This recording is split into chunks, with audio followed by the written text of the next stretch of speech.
Hey there, my name is sjofors. A little unusual name for most people here in the States, but I can assure you it makes perfect sense in my native Sweden. But I've been here now for almost 30 years, so I feel like an adopted American in many ways.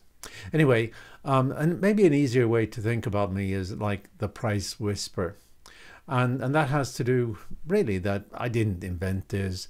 I was called the price whisperer so many times that I decided to eventually adopt the moniker.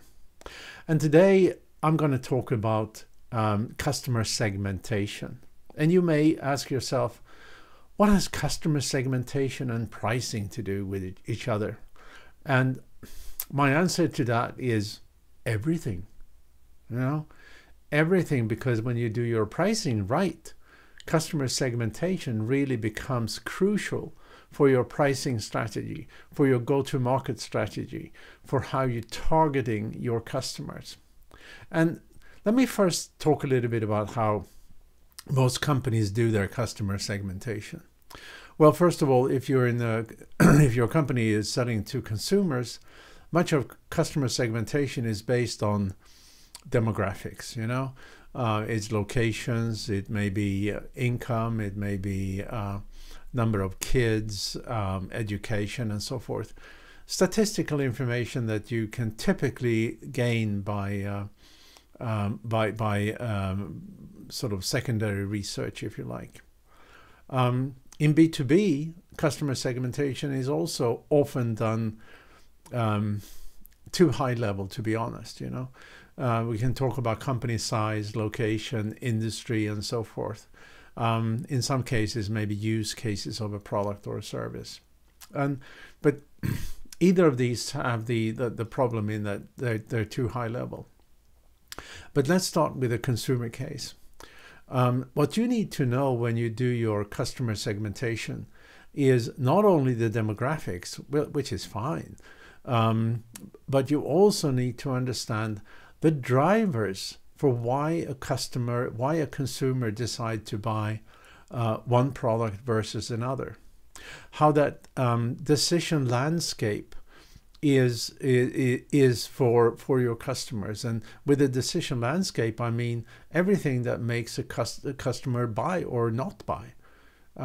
It's their internal heuristics, meaning experiences, gut feel guesses, and so forth, and it's external influence that they have from advertising, from influencers, and also from simple things like brand names and how a product looks like, how the logo is, and so forth.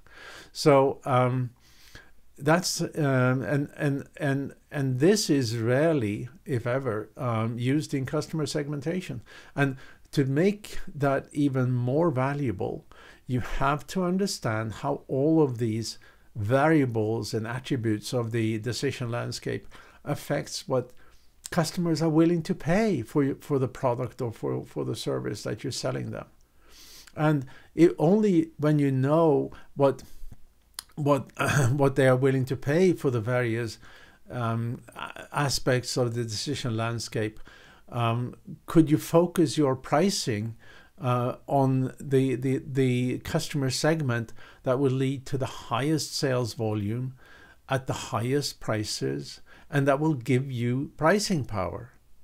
Now, why would you want the highest sales volume at the highest prices? Well, for me, I think it's pretty easy. It's going to lead to the highest profitability and the highest corporate valuation, right? And if you're an entrepreneur, if you own a company, if you have ownership in the company you own, certainly that valuation is a big deal, right? Now, when we go to business, the situation is a little bit different, because many companies who do sell business to business actually have a direct communication with their clients. Not everybody, of course, but many do. And because they have salespeople, right? Many consumer goods companies don't have salespeople, or in many cases they they sort of one step removed from the customer, or two steps, because they sell through retailers in one way or another.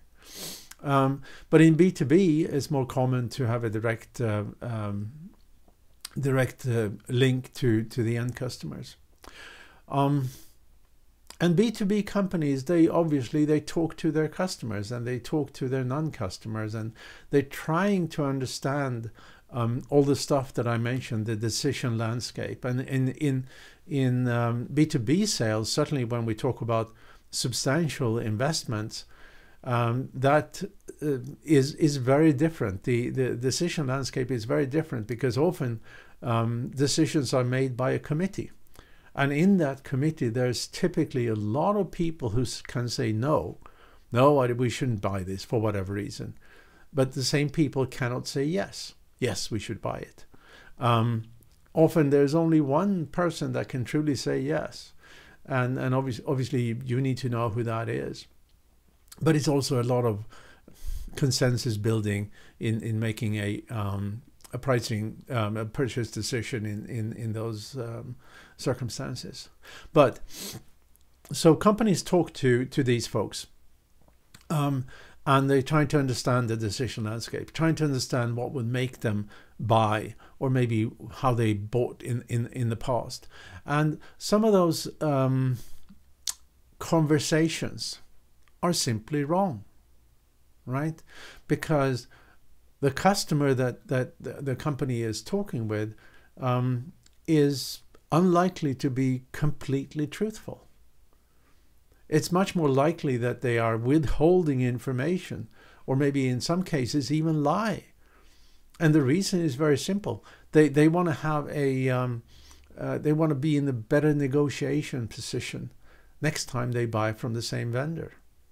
They don't want that vendor to have pricing power and thereby increase its prices. They want a better deal. Maybe if it's not a lower price, they want more for the same price. So when B2B companies talk to their customers, they often get a skewed view on the marketplace. Not totally wrong, of course, because if it's totally wrong, they got a business. But it's also not totally right.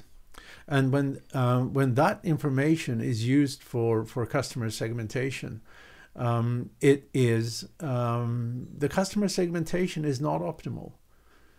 And if they do ask the question whether what the client is willing to pay for the product or service that they're selling them, for sure they're going to get an answer that is not truthful, right?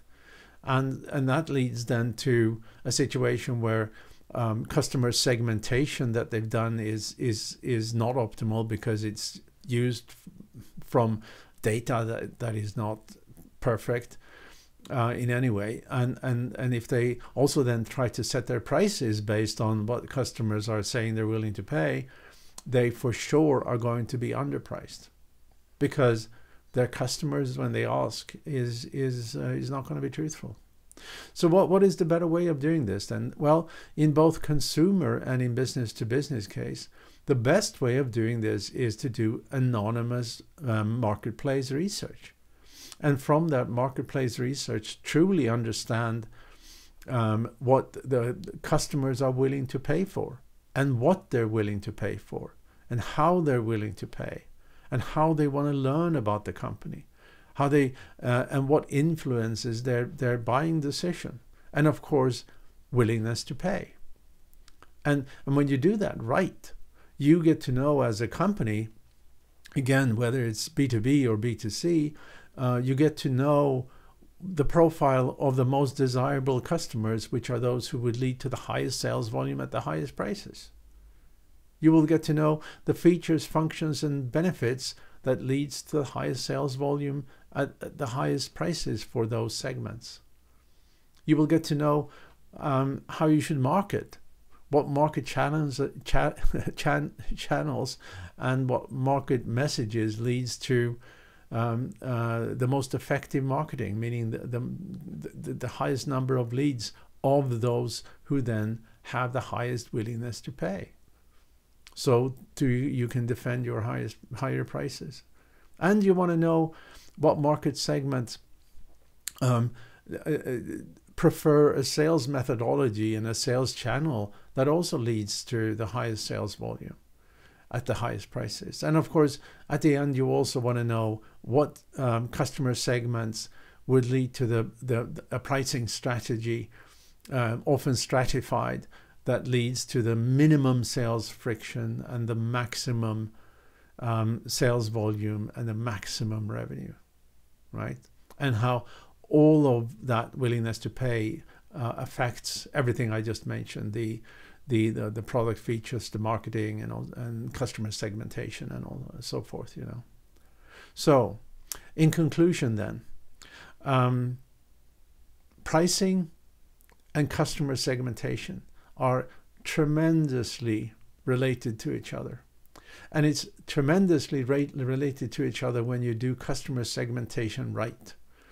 When you understand in your customer segmentation how various customer segments and so forth have different willingness to pay, leading to different pricing strategies and different prices and so forth, and allows you to focus on the most desirable customer segments.